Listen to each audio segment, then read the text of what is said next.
Old friend, former King, Olden Polynice joins us right now on the show. He's also a Fox Sports NBA analyst. Olden, thank you for the time. It is much appreciated, my friend. Let's start with the Nets. How surprised were you that team got swept?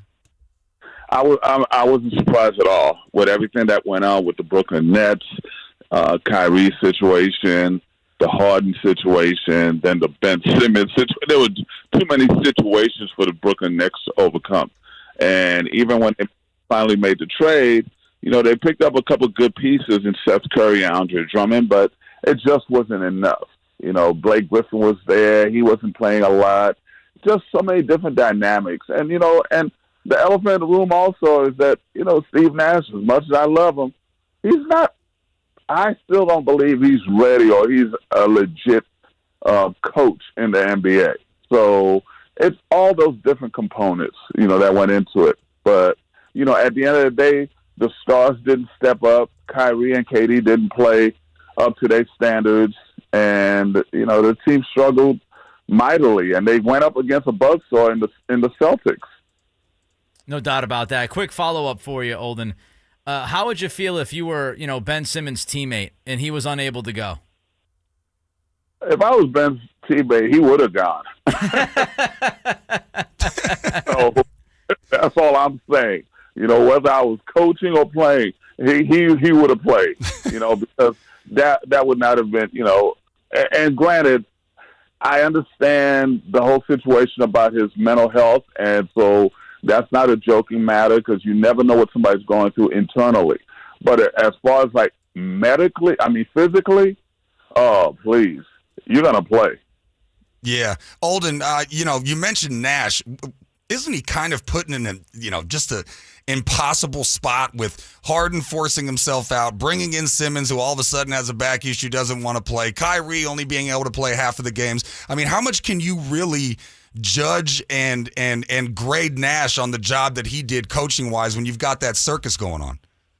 Well, I'm grading him based on the fact that he has no head coaching experience. That's what I'm grading him on. And I don't even believe he was looking to be a coach, especially a head coach. And it was handed to him. He easily could have said no. But at the same time, once you have the position and the title, then you got to act accordingly.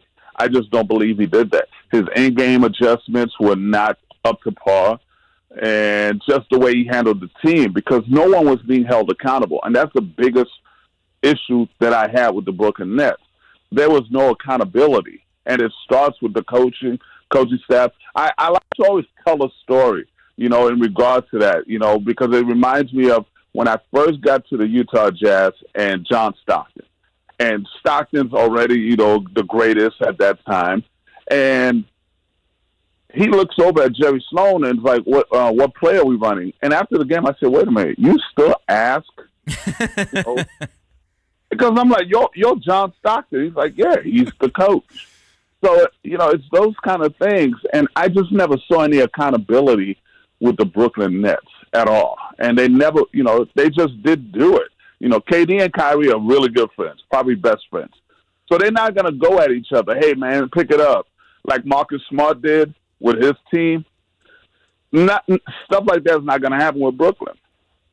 Olden Polynice is with us here on the Nick Cattle Show. Zachariah in studio with me as well. Olden is the Fox Sports NBA analyst, of course, former King here in Sacramento as well.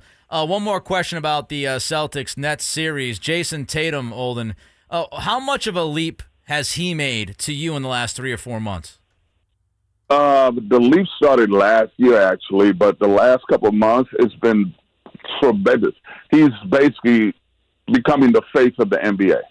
Slowly but surely, because he's that good. And one of the things that he's done, again, from what Marcus Smart said, because Marcus Smart held everybody accountable and called everybody out. So now he's looking to be more of a facilitator when he has to be and take over when he needs to. So I believe that combination of things happening is making Jason Tatum one of the top players in the NBA. You must love Marcus Smart. He was born for the era that you played in. Speaking of the era that you didn't play in, let's move on to James Harden. Can you explain how a guy can be so good in the regular season and then just totally fold in the playoffs? I mean, is that like a thing? Did you recognize that when you were playing? Because it just, I can't explain it. I don't know if it's, partying too much or being out of shape or whatever, but for whatever reason, he never delivers in the playoffs. Well, I'll tell you this. This was something that we should have seen a long time ago because I saw it his rookie year. I saw it when those guys played against Miami in the finals and how he got exposed, had a great regular season, and in the playoffs he didn't perform. And part of that is the word that you mentioned, partying. Okay? A lot of these guys, decided a long time ago that that was going to be more important than actually doing their job. And it's unfortunate, but it's happening. I'm not saying you can't party. I used to party. We all did. But we knew how to, focus on the task at hand. And I just believe that he's done more partying than training and playing basketball. And it's starting to show in his game the last couple of years. Is it too late? I mean, he's going to be 33 in August. Has that ship sailed, or do you think he still has an opportunity to kind of change things and take care of himself and kind of get back into the game, so to speak? Well, listen, the way I've always said with James Harden, if you look at his body type, he's 2 sandwiches away from being 300 pounds. So it's just a matter of, is he really going to commit the rest of his career to staying in shape? Because now the older you get, metabolism slows down. Oh, yeah. I just don't believe that it's going to happen unless he makes a drastic lifestyle change. I'm going to put you on the spot, but I'm going to give you some time to think about it. But I'm going to demand an answer out of you. I'm talking about Winning Time, the HBO show about the Lakers, and I want to know if they did one from when you were playing, who would look the craziest. But I'm going to ask a basketball question now. So I'll give you till the end to say it. But I want you to give me one name before you go. I want to talk about the Jazz. They were a 2 seed for a long part of the season. And they looked really good. They got Gobert and Mitchell. And then all of a sudden, they started losing games, like huge leads. Like they'd be up 26. And then they'd lose the game, and it just seems like it put their team in a tailspin. What do you make of the Jazz? The Jazz are not built for the playoffs. It's unfortunate. They have 2 guys that have been button heads since COVID started, in Donovan Mitchell and Rudy Gobert. And something's going to happen between those 2 guys because they cannot coexist. As much as they want to fake the funk that they're getting along, they're not. But also, the team really is not built. The NBA is a make-or-miss league. And the Jazz shoot a ton of three-pointers. Now, if those three-pointers are not falling, outside of Rudy Gobert, there's not a lot of defenders on that team. And so to me, it's just that situation. Come playoff time when everything tightens up and it's, you got to really play solid, they're just not made for that. All right, so there's the question. We've got about a minute left, Olden.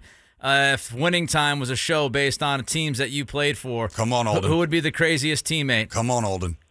Dennis Rodman. Oh, yeah, that's an easy one. That's easy. That's a layup. Oh, that's a layup. That is an absolute layup. There's no doubt. All right, since you answered that one quickly, I got one more for you. 30 seconds. Your favorites to come out of each conference. And has that answer changed since you've been watching this first round?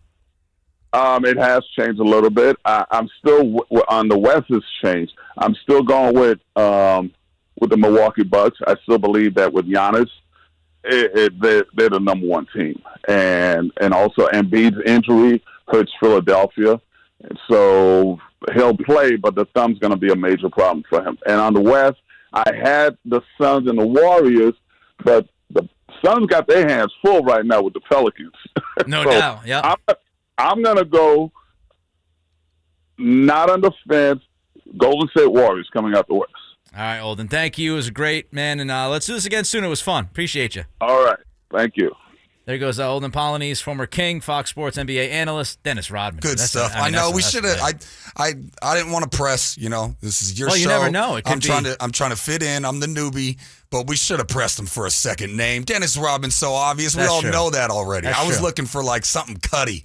I'm trying to think of power forwards or guards from his day and age or who he played with. But the crazy story about who's the king whose wife followed